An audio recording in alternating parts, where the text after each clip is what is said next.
मैं तुम्हारे जैसे न जाने कितना बखेर सकती हूँ, समझे? अरे आप नाराज क्यों हो रही हैं? आप नहीं जानती, आजकल बड़े बड़े नेता भी यही करते हैं। जब 3 बच्चों के पिता पर दिल हार बैठी थी जया प्रदा जी, मैं बात कर रहा हूँ जया प्रदा जी के बारे में।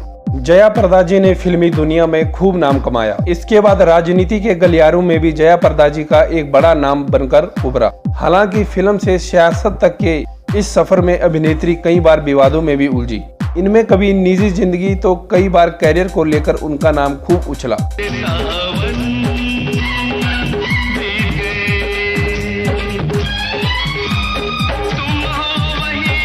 अभिनेत्री जया प्रदा जी ने 80 से लेकर 90 के दशक तक सिनेमा की दुनिया में खूब नाम कमाया। सिनेमा के बाद उन्होंने सियासत की दुनिया में कदम रखा और वहां भी अपना दबदबा बनाया। हालांकि सियासत से सिनेमा तक के इस सफर में जया प्रदा जी ने विवादों का भी खूब सामना किया।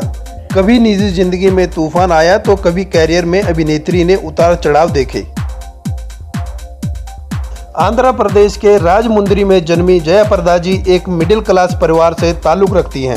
अभिनेत्री के पिता कृष्ण राव जी एक तेलुगु फिल्म फाइनेंसर थे। जया प्रदा जी का असली नाम ललिता रानी है, जो उन्होंने बाद में बदल लिया। जया प्रदा जी ने अभिनेत्री नहीं बल्कि डॉक्टर बनने का सपना देखा था। हालांकि 7 साल की छोटी सी उम्र में उनकी मां ने उन्हें डांसिंग और सिंगिंग क्लास में भेजना शुरू कर दिया था। जया प्रदा जी ने अभिनय की दुनिया में महज 14 साल की उम्र में कदम रख दिया था।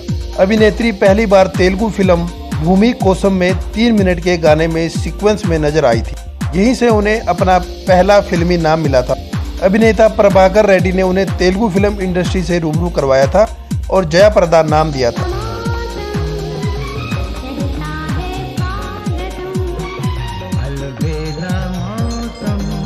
जया प्रदा जी ने 7 अलग अलग भाषाओं की फिल्मों में काम किया है। तेलुगु के बाद अभिनेत्री ने तमिल, कन्नड़, हिंदी, मलयालम, बंगाली और मराठी फिल्मों में काम किया।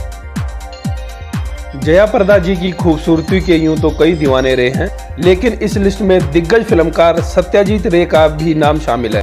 यहाँ तक कि वो जया प्रदा को दुनिया की सबसे खूबसूरत महिला मानते थे। सत्यजीत रे जया प्रदा के साथ काम भी करना चाहते थे, लेकिन खराब स्वास्थ्य के कारण उनका ये सपना पूरा ना हो सका।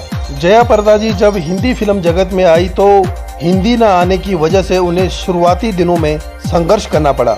इंडस्ट्री में पैर जमाने की जद्दोजहद के बीच उन्हें फिल्म राकेश रोशन के साथ वाली फिल्म कामचोर ने सफलता दिलाई।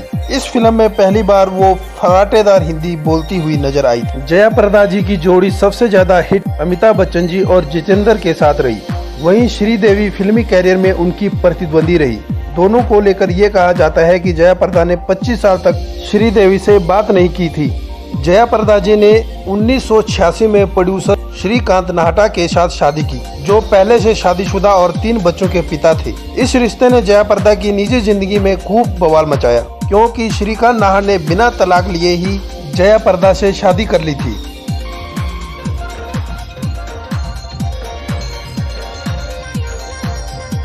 फिल्मों के बाद 1994 में 32 साल की उम्र में जया प्रदा जी ने राजनीति की ओर रुख किया। अभिनेत्री पहले तेलुगु देशम पार्टी के साथ जुड़ी। इसके बाद अभिनेत्री लंबे वक्त तक समाजवादी पार्टी का हिस्सा रही। वहीं 2019 में जया प्रदा जी भारतीय जनता पार्टी में शामिल हो गई। 1984 की फिल्म तोहफा की जबरदस्त कामयाबी ने जया प्रदा जी को हिंदी सिनेमा में स्टार बना दिया। जितेंद्र के साथ उनकी जोड़ी हिट रही। इस फिल्म में श्रीदेवी भी एक अहम किरदार में थी। उस साल जया प्रदा जी 8 हिंदी फिल्मों में नायिका के तौर पर नजर आई।